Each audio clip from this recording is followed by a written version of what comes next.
ఒక మంచి government school ఉంటే అసలు ప్రైవేట్ స్కూళ్ళ యొక్క ఆవశ్యకత ఉండదు.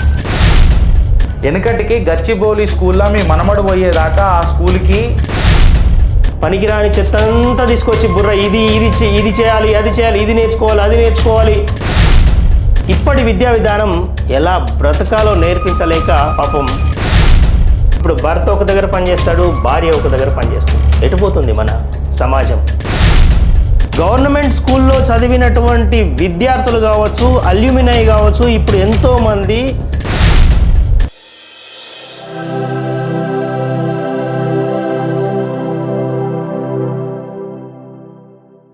రోజు అనుకుంటున్నట్టుగానే మనకి ఈ స్కూళ్ళ మీద, విద్యా వ్యవస్థ మీద ఈరోజు మనకి ప్రభుత్వం కూడా దృష్టి పెడుతుంది. ఈరోజు హెడ్డింగ్ పేపర్లో చూస్తే నాకు సర్కారు బడి విలువ తెలుసు అని చెప్పేసి మన ముఖ్యమంత్రి వర్యులు రేవంత్ రెడ్డి గారు అంటున్నారు. నిన్న జరిగినటువంటి రవీంద్ర భారతిలో జరిగినటువంటి ఏదైతే వందే మాతరం ఫౌండేషన్ వాళ్ళు నిర్వహించినటువంటి వీళ్ళు ఏం చేస్తారంటే గవర్నమెంట్ స్కూళ్ళలో చదువుతున్నటువంటి పిల్లలకి కొద్దిగా శిక్షణ ఇచ్చేసి 10వ తరగతిలో ఎక్కువ మార్కులు వచ్చిన వాళ్ళకి, అంటే 10 GPA అంటారు కదా, 10కి 10 వచ్చిన వాళ్ళకి సన్మానాలు, సత్కారాలు చేయడం జరుగుతుంది. అదేవిధంగా వీళ్ళు విద్యా వ్యవస్థ మీద ఎప్పటి నుంచో పనిచేయడం జరుగుతుంది. నేను కూడా వాళ్ళతో పనిచేశాను. అండ్ విద్య అనేది ఎలా ఉండాలనేది వాళ్ళు మనకి లైఫ్ స్కిల్గా ఉండాలి. మనం అనుకుంటూ ఉంటాం కదా, ఈరోజు సర్కార్ బళ్ళు నిర్లక్ష్యానికి గురవుతున్నాయి. అండ్ ప్రైవేట్ స్కూళ్ళు ఫీజులు అండ్ ప్రెషర్. ఒక స్కూల్ అనేది ప్రైవేట్ స్కూల్లో ఈరోజు మనం చాలా సంవత్సరాల నుంచి ఒక ద్వేషానికి గురవుతుంది. అంటే ఒక ప్రెషర్ కుక్కర్ లాగా అయిపోయింది ప్రైవేట్ స్కూల్స్. అంటే బలవంతంగా నేర్పిస్తుండ్రు. అంటే అతను ఒక ఇంజనీర్ కావాలి, లేకపోతే ఒక వైద్యుడు కావాలి. ఈ ప్రెషర్లో మనకి ఈ విద్య అనేది, అసలైనటువంటి విద్య అనేది మనము మర్చిపోతున్నాం. అసలు విద్య అంటే ఏంటిది? విద్య అంటే జీవితం. విద్య అంటే నేర్చుకోవడం.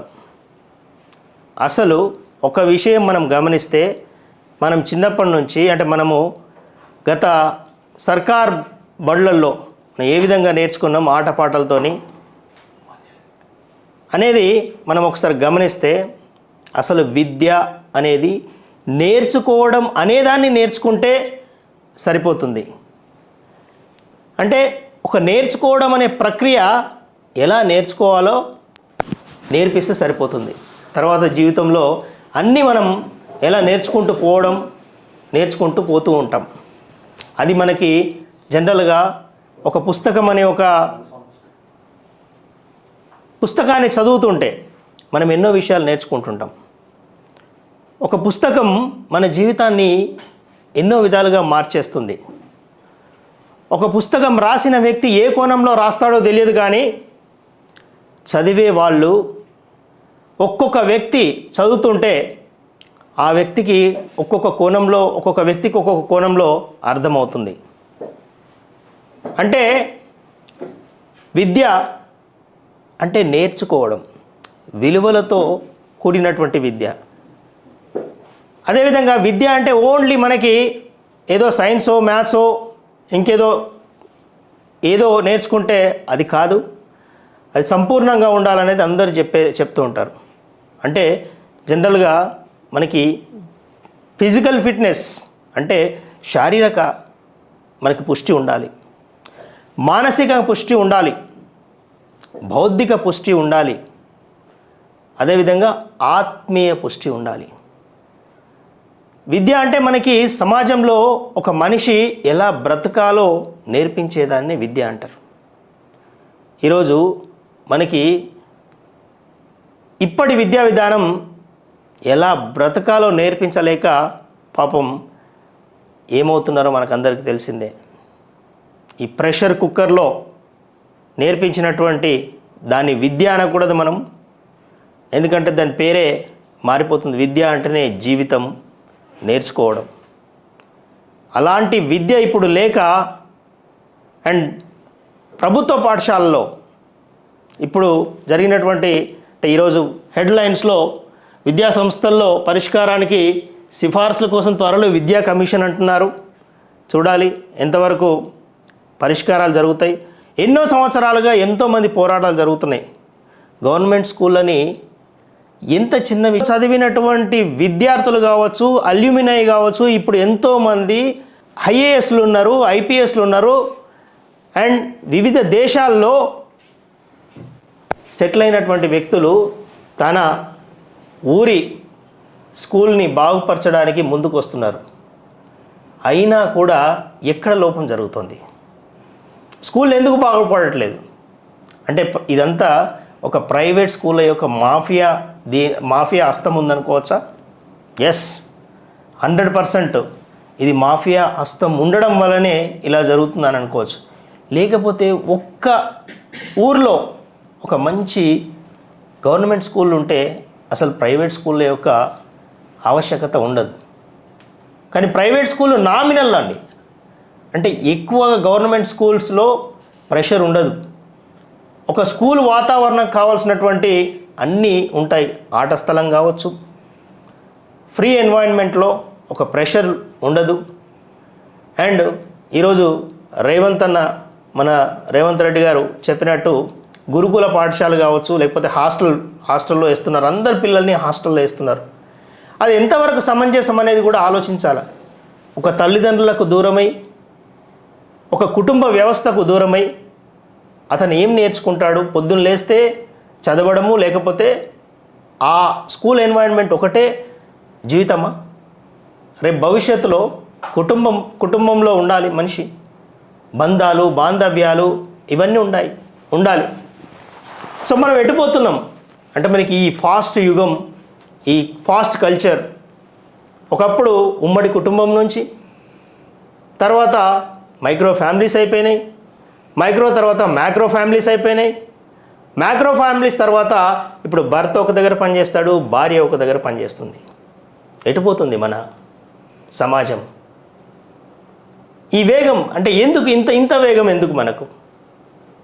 అందుకే ఒక్కొక్కసారి అనిపిస్తుంది, మనసు వేగం మనిషి వేగం, మదిని తొలచే ఆశ వేగం, కాలవేగం జీవగమనం, గతులు తప్పితే జగతి ప్రళయం, మత్తుమందుల యువత వేగం, కాలుష్యం క్షిపణి వేగం, అణువు సమాచారం, సాంకేతిక శాస్త్రరాగం, మానవత్వం క్షీణవేగం, మనసు యంత్రం డబ్బు రోగం, మనిషికి సంబంధం, మాయమయ్యే దాంపత్యం, సృష్టికే అందాలనిచ్చే శృంగారం భారమయ్యే, ఉద్యోగం నిశాచరమై సంసారం నిస్సారం.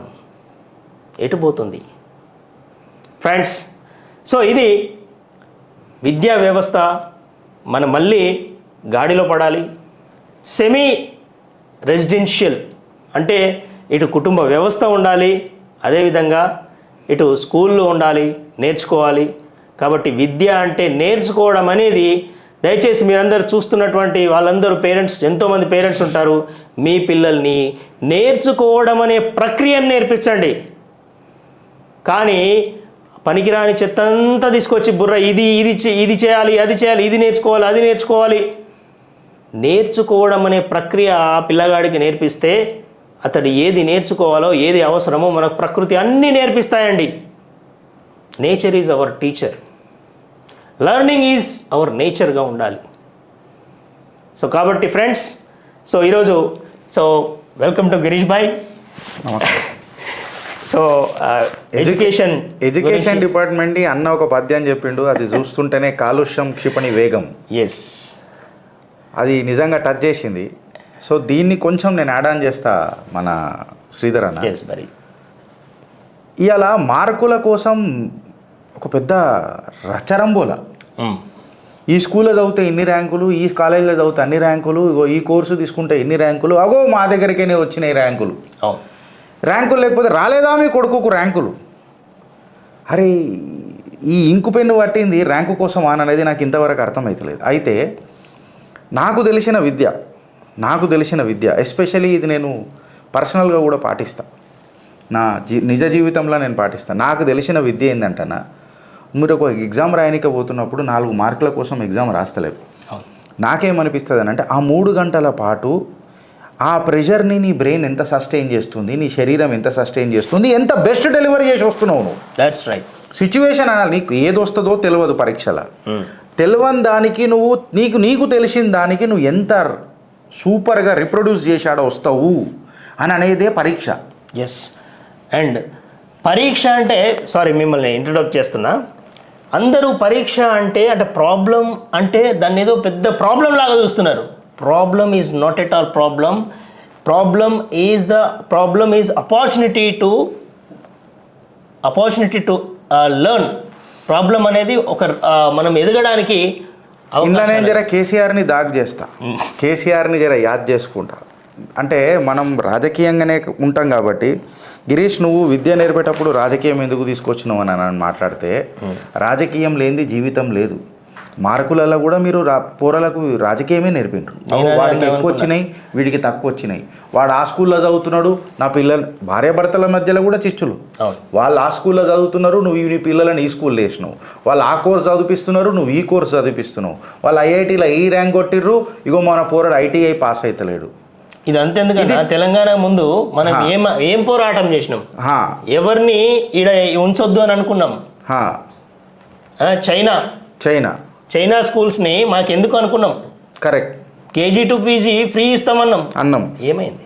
అయితే నేను ఇవాళ ఒకటే మాట ఏం మాట్లాడతానంటే, మార్కుల కోసం కాకుండా కాబిల్ బను, కామయాబీతో ఖుద్ బఖుద్ ఆయి. కామయాబీ ఖుద్ బఖుద్. అయితే నేను కేసీఆర్ని నేను ఎందుకు తీసుకొస్తున్నా అంటే, కేసీఆర్ ఒక మాట అంటాడు ఏంటంటే, ప్రాబ్లమ్ని చూసి నువ్వు ఊరుకోద్దు, run in to the problem. ఆయన అన్నాడు ఒక మాట, ఇది ప్రాబ్లమ్ని చూసి నేను ఊరుక, I will run in to the problem అని అన్నాడు. సో ఆయన వ్యక్తిగతంగా ఇది పాటియడా అది వేరే విషయం, కానీ run in to the problem, you will find a solution. At least friends నేను ఏమంటా అంటే, విద్య మీద శ్రీధర్ అన్న చెప్పినట్టు చిత్రగుప్త్ ఈ టాపిక్ నిడిచిపెట్టదు. ఇది పేపర్లో రాసినా పేపర్లో రాయకపోయినా వారంలోనో 15 రోజులకు ఒకసారో ఖచ్చితంగా దీని మీద సమీక్ష జరుగుతుంది, దీని మీద రివ్యూ జరుగుతుంది. దీని మీ ముంగట నిజాలన్నీ బయట పెట్టే ప్రయత్నం చిత్రగుప్త్ చేస్తుంది. ఇదే వీక్లో నేను మాటిస్తున్నా, షూట్ చేస్తాం ఈ వీక్లోనైతే, ఆధారాలన్నీ సేకరిస్తాం. ఖచ్చితంగా మీ ముంగటికి ఎప్పుడు వస్తుంది అనేది డేట్స్ కూడా చెప్తాం ఈ విషయం మీద. ఈ టాపిక్ మీరు ఈ టాపిక్ తీసుకొచ్చారు కాబట్టి నేను ఇంకో పత్రిక ఒకటి తీసుకోవాలి శ్రీధర్ అన్న, విత్ యువర్ పర్మిషన్. ఈ పత్రిక నేను ఇప్పుడు కార్లో వచ్చేటప్పుడు చూసిన, అగో ఉల్టా చోర్ కోత్వాల్కు దాటాన్ అన్నది నాకు గిదే అనిపిస్తుంది. ఏంటంటే బర్ల కొట్టం కాదు ఇది, బడే. నేను అందుకే అడిగిన, ఇది ఇంతకు ముందున్న సీఎం గారిదేనా లేకపోతే ఏమన్నా అయిందా? కానీ నేను దీనికి థమ్స్అప్ చెప్తా ఎడిటర్కి. అట్లీస్ట్ ఇవాళ ప్రజల పక్షాన ఇష్యూల పైన మీరు నిలబడుతున్నారు. మీ అడ్డమైన రాజకీయాలకు, మీ కుటుంబ రాజకీయాలను జర దూరం పెట్టి, మీ పోగడ రాజకీయాలను జర పక్కకు పెట్టి, అట్లీస్ట్ ప్రజా సమస్యల మీద మాట్లాడుతున్న నమస్తే తెలంగాణకు ఇవాళ చిత్రగుప్త్ సిసలైన నమస్తే చెప్తున్నది. మనస్ఫూర్తిగా చెప్తున్నారు నాయన, మళ్ళీ మీరు ఏదో నేను అట్లా అనుకోకూరు, మేము మనస్ఫూర్తిగా చెప్తున్నా. అయితే ఈ కథనం మీరు రాసిండ్రు కదా, మీరు ఒకసారి యాద పెట్టుకోవాలి. ఏందనంటే వీళ్ళు ఇది యాద పెట్టుకోవాలి, బీఆర్ఎస్ వాళ్ళు. వెనకటికి గచ్చిబౌలి స్కూల్లో మీ మనమడు పోయేదాకా ఆ స్కూల్కి మంచిగా కాలే. ఆ స్కూల్ ఆయన బర్త్డే రోజు పోయి ఓ ప్రెస్ మీట్ పెట్టేసరికి ఓ తెలంగాణలో స్కూళ్ళు గిట్లుంటాయి అని చెప్పి డడ్డనగర్ చేతల బ్యాండ్ నడిచింది మొత్తం బీఆర్ఎస్లో. తెలంగాణ డప్పు మొత్తం కనబడ్డది మనందరికీ. ఇది కథ, ఇది కార్ఖానా. ఇది మీరు చూసుకోవాలా, ఇది యాద పెట్టుకోవాలా. సో నైతిక విలువలు ఉన్నాయి ఇలా బడల మీద. కాంగ్రెస్ ప్రభుత్వాన్ని నిలదీయనీకేనంటే బీఆర్ఎస్కి లేదు. బీఆర్ఎస్కి ఎందుకు లేదని అంటేనా, బీఎడ్ కాలేజీలు తెలంగాణ ఫార్మేషన్ అయ్యే కంటే ముందు 216, అంచెలంచెలుగా తెలంగాణ వచ్చేసరికి విద్య నేర్పే ఆ విద్యావేత్తలే కరువైనరు తెలంగాణలో. బీఎడ్ కాలేజీలే బంద్ అయిపోయినాయి. ఏడికాటికల్లా రిక్రూట్మెంట్లే లేవు, కాలేజీలే బంద్ అయిపోయినాయి. అసలు ఎన్ని కాలేజీలు ఉన్నాయి ఇలా మనం ఆర్టీఐ వేసి తీయాలి. ఇది రేవంత్ రెడ్డి ఇక్కడ నుంచి ఫోకస్ చేయాలి. నిజంగానే మీరు మారుస్తా అని అంటే ఆయన ఒక పెద్ద స్టేట్మెంట్ కూడా ఇచ్చాడు కదా ఇవాళ. నేను కూడా ఆడికేనే వచ్చిన, దేశ ప్రధాని కూడా చిన్న స్కూళ్ళకేనే చదువుకుంటూ వచ్చిండు. ఆయన కూడా అదే అన్నాడు ఇంతకుముందు ఉన్న కేసీఆర్. అరే ఉస్మానియా యూనివర్సిటీ నుంచి వచ్చినాడు, పల్లెటూరు నుంచి వచ్చినా అన్నాడు, సర్కారు బడిలో చదివినా అన్నాడు. ఇట్లా చేస్తాము అట్లా చేస్తాను చెప్పుర్రా అంటే మస్తు చెప్తారు అంటారు. సర్కారు బడి అని అన్నాడు, కేవలం సార్ మర్చిపోయిండు, కారే యాద పెట్టుకున్నాడు, ఆ కార్లలోనే తిరిగిండు, సార్ని మర్చిపోయిండు, మన విద్యాలయాలల్లో సార్లు కరువైండు.